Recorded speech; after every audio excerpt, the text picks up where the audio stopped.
So one more video on the iPlay 40 here. Some frequently asked questions. I thank you so much too for the feedback from my first review of this tablet. Make sure you do check it out. And this is a follow-up video to answer a lot of those common questions that people did have. So emulator performance I'm going to test out now on the iPlay 40 in this video. A bit of PUBG gaming as well. I missed that off. I mean, I can't include everything into one single video without making it like 40 minutes long if I did do that.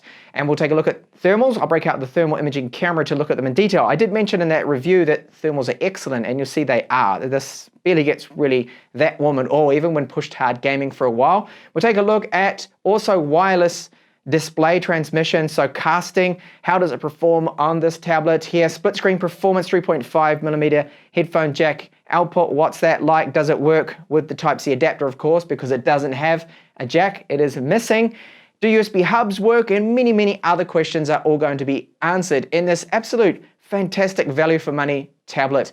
This one has more power than Samsung's Galaxy Tab A7, the exact same screen in it, but it has double the storage, double the RAM, and yeah, the performance is even better, and it's just so much cheaper. This is around about 145 euros or approximately 175 US dollars only for a 4G tablet. What is on offer here is an absolute bargain for 2021. So we can use this tablet wirelessly. I am casting now this screen onto my LG CX here, which is the 48-inch version. And I do have a Bluetooth controller connected up. This is the Xbox controller, Bluetooth for that. And I'll just set the tablet right here so you can see there's no trickery going on, nothing like that. I'll hit resume. And I just actually crashed before, so not very good. But what surprises me here is the latency. You can see that when I move left and right, the lag's not too bad between what I'm seeing and the actual controls, enough that I'm able to play this game properly. Does look quite pixelated though. It looks terrible because I think to keep the latency down, it's lowering that resolution when it's transmitting that signal over. But it's great that the Bluetooth 5 and the Bluetooth controller are working right there. So if I use the tablet just to get out of this, okay, so I just go back to recent apps, for example, and move over here. Well, just in connected devices, you can see that pops up just fine. I will go back here into where all my apps are, and the transmission seems to be pretty good, but you can see there is noticeable lag here. But at least we do have this option. It is a shame, however, that there is no micro HDMI port or Type-C to video out on this tablet. Would have been great if they'd had that, hopefully in the next one. So what about our 3.5mm support? A lot of people are asking me about that too. So if you used an adapter, because we're lacking a 3.5mm headphone jack, this is one right here, you plug it in to the top here where we have the Type-C port, and it works fine. You can see it also asks about the headset there, pops up, and you'll see headset along here at the top too come up. Oh, I just launched something there by accident. And you bring that down, you can see that it's connected up. Headset. And headset quality with it plugged in is actually quite good. No problems. This is a cheap adapter I have right here. It is a Xiaomi one, which is just Type-C to 3.5mm out. And it works good with all my 3.5mm audio. No problems with that. So some of the other questions were about the brightness of the screen. So it is 390 nits, 380 nits, depending where I measure it. This is the whites, of course. And with the brightness slider, so when I go here and slide right down, it gets very, very dull.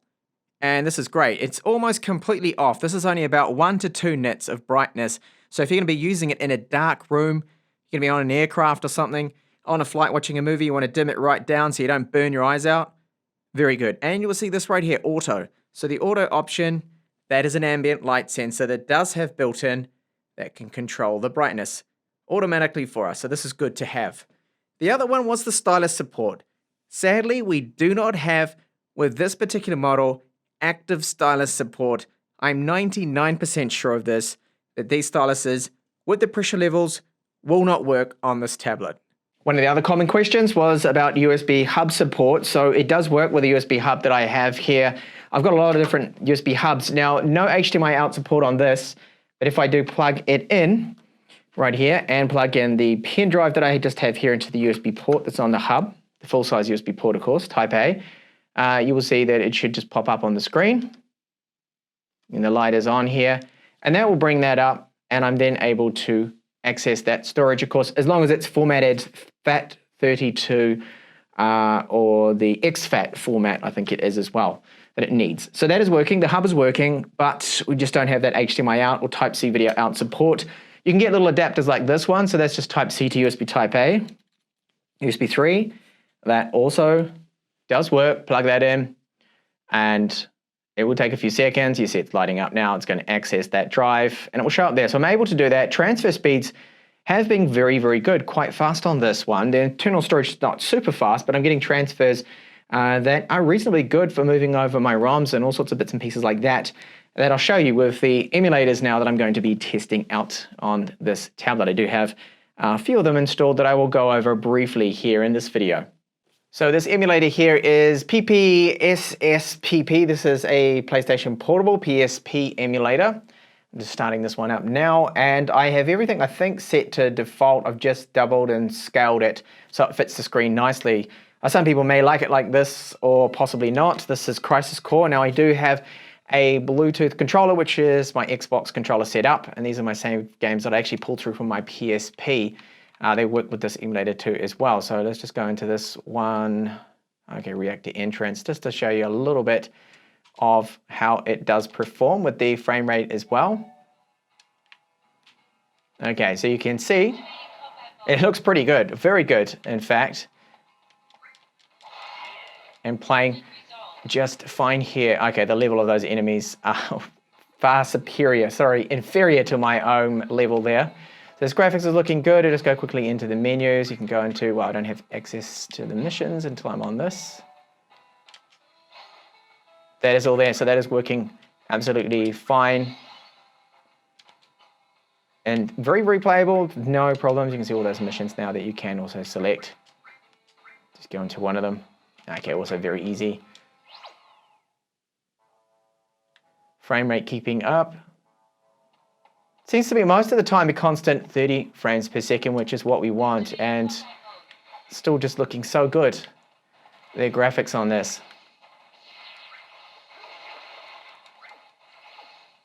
I'll move over to another game now. God of War emulation now, so this is a much more demanding title, probably the most demanding we can get on PSP. Visually looking very, very good. This is almost PlayStation 2 level of graphics for back then, was pretty amazing. I can hear the audio.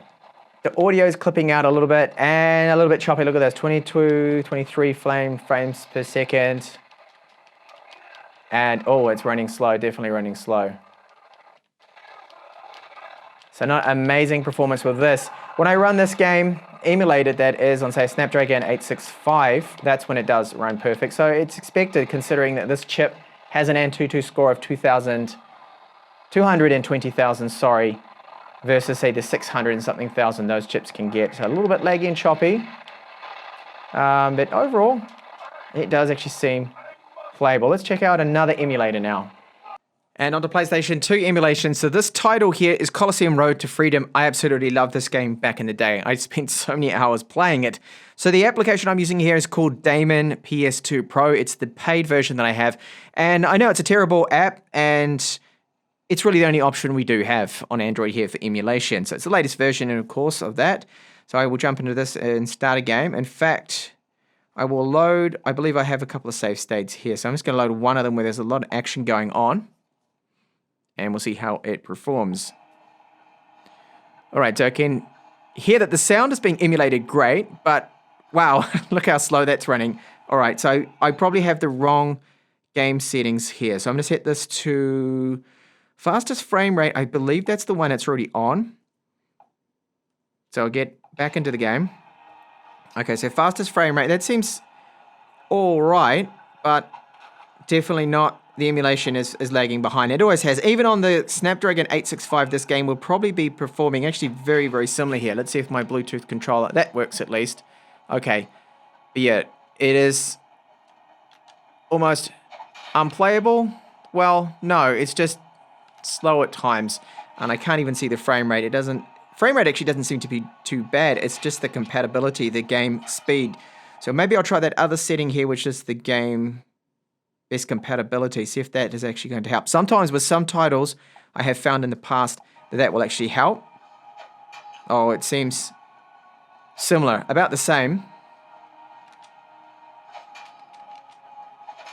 very hard to do any combos here. It just seems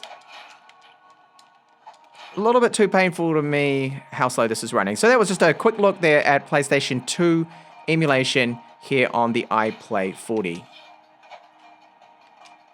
And GameCube emulation now. So I have not configured the controller with this one. Soul Calibur here with the GameCube on Dolphin. Dolphin's the name of the emulator. It's playable and fast. I can see we're getting around 35 frames per second. So that T618 Unisoc chip is not actually performing too bad. So that title there is clearly playable. Let's have a look at another one. Just get out of this. Exit the emulation. And let's take a look at Super Mario Sunshine. I should also have a load state or quick load of this one. There we go. All right, so straight away I can hear that the audio is clipping a little bit. Frame rate doesn't actually seem bad. We're looking at around just below 20 frames per second, and it's set to Vulkan as well, by the way, which the back end is. Okay, so this one's Vulkan, and I think this is the best performance we're going to be able to get. And I think again for the price of this particular tablet, running this at 25 frames per second is looking at least playable here. So that is good because definitely I think the iPlay 30 would not be able to do this as smooth and fluid. Especially this having the 8 gigabytes of RAM is clearly helping out. Resident Evil 4. Yes, this was on the GameCube. This was, in fact, the game I played and own it, should I say. I own this on the GameCube. And it's looking all right. Not amazing performance again. It ran about, well, just 30 frames per second. However, there is the audio clipping issue just now and then. It doesn't seem to be quite that smooth with the audio emulation. I can't even remember how to play this. All right, but it's running and this game should be playable at least. Now, as I mentioned in the full review, full screen gestures is missing the option, sadly. I'm currently running Nova Launcher here as the default launcher, so yes, you can completely override it. And if I go into the settings here, so I'll just swipe and bring that up, that's Nova Launcher, and into the settings. So under System, we should have an option here for gestures, not only the 3-button navigation that you can see, but we should have full screen gesture option there as well. That's missing. Now the iPlay 30 does have the full screen gestures, so I believe that AudioCube will probably add this in a firmware update. In the meantime, as someone pointed out in the comments, sorry I forgot your name, is that using XDA's app that they have that's called Navigation Gestures, you are able to then set this all up and get, well, pretty much full screen gestures. Just have the little bar here on the side or on the bottom. Then you can do your gestures, your swipes to go back, recent apps, and all of that. So at least there is a bit of a workaround for that. Now, free RAM, I currently have almost 6 gigabytes here available of the 8. It's normally about 6 or so. On a fresh boot, it will be over 6 gigabytes free to us, and that definitely aids in the fluidity of this ROM here, which is running, I think, at 60 frames per second, matching the 60 hertz refresh rate the screen has. PUBG, I had a lot of comments for me to show some PUBG gameplay. A lot of, bro, why didn't you show PUBG? I can't show every single game in my full review. And if Call of Duty plays well, and if Genshin Impact plays well on this tablet, then PUBG will as well. So these are the settings I'm going with here. So high and HD is the best we can get. If you try any of the other options, it simply just does not support them. This particular tablet, the chipset won't allow it. So high is sadly the best we can do. I know there are those mods to override the settings, but this is the default setup of the game. So without messing around with that, let's see how it performs.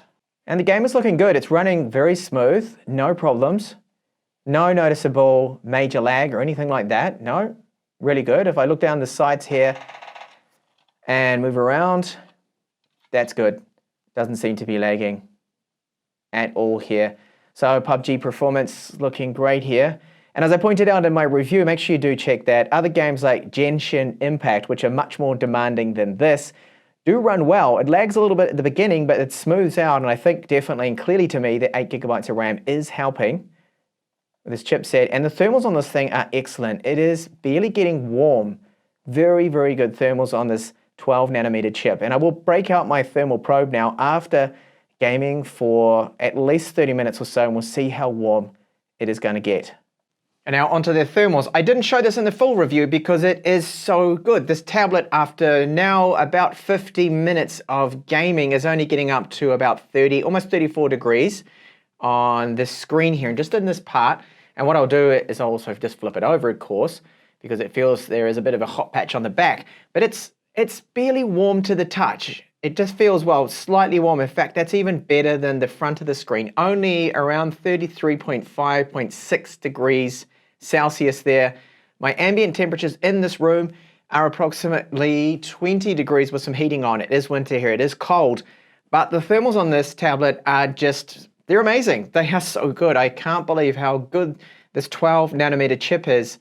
It's not getting hot. So AudioCube must have the inner metal frame acting as a heatsink for this tablet, I think.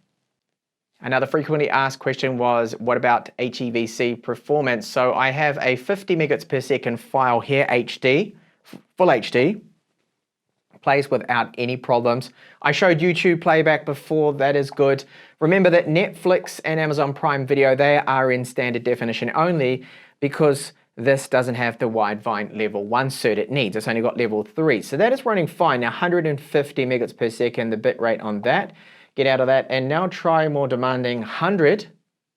No issues, no problem. Now I did attempt to test a 4K file on this. So 4K HEVC, so H.265 didn't want to run at all. It just simply wouldn't run it with just the native playback here. Now if you use something like VLC, I believe you should be able to play it too. So the codec support is there. On this, it's meant to be able to play pretty much everything too that they have built into this tablet. And remember, we do have the internal storage, 128 gigabytes of eMMC storage. And in my full review, I point out the exact speeds of that storage too. I do benchmark it. So there we go. This is a fantastic value tablet. So much on offer. The RAM, the storage, the performance is actually very, very good for the price it sells for. Really nice screen, fully laminated, quad speakers, decent battery life. It's just missing the 3.5mm headphone jack. There's a way around that. You can also use Bluetooth 5. And the big one, the no widevine level 1 cert, sadly, with this. Now, a lot of questions were asked in the comments. Is the iPlay 30 still a good tablet? Do I still recommend it? It is. It has a brighter screen than this one. That screen in the iPlay 30 goes up to 600 plus nits. It's crazy bright. This is almost getting up towards 400, so it's still a very, very good screen. High resolution, does look sharper. Both of them offer very, very good touch feedback. They're both fully laminated, but the build quality is definitely better on the iPlay 40. It's superior. It feels a lot better in hand to use it. I just like it a bit more. Doesn't show the fingerprints as bad. And both of them have similar battery life as well, which is about 8 hours to 10 hours, depending on what you're doing. Gaming around about 4. And the gaming performance on this tablet really does surprise, still does surprise. This is Genshin Impact I have running right here. This is probably Android's most demanding game that you can get at the time of this video. And it runs so well on this, it really has surprised me. The emulators did run, I think, very, very good for the spec and again, the price of this thing. PUBG, good performance there as well. Call of Duty, so if you're into your gaming and you're on a budget, this is definitely the one to go for. And there were other questions as well asking me, is the Samsung Tab A7, is it better? Well, it has the widevine level 1 cert that you want if you watch Netflix. It's got the exact same screen as this model, but this tablet has double the RAM, double the storage, and it's cheaper. And almost double the performance as well, and so much cheaper. So I would go for this unless, of course, you watch Netflix or Amazon Prime Video on your tablets all the time and you want the video in the sharper full HD instead of standard definition. So thank you so much for watching this follow-up video. Do check out my first review that I posted. It gives you a general all-rounded idea, including more benchmarks, loudspeaker sample, battery life, the exact kind of figure you can get out of it. It's very good. So do check that video out, and I'll see you in the next up-and-coming tablet videos. Hopefully I'll be able to get hold of the Chewy HiPad, I think it's called, the HiPad Plus, their next up-and-coming tablet, and review that as well here. So subscribe for those up-and-coming videos. Bye for now.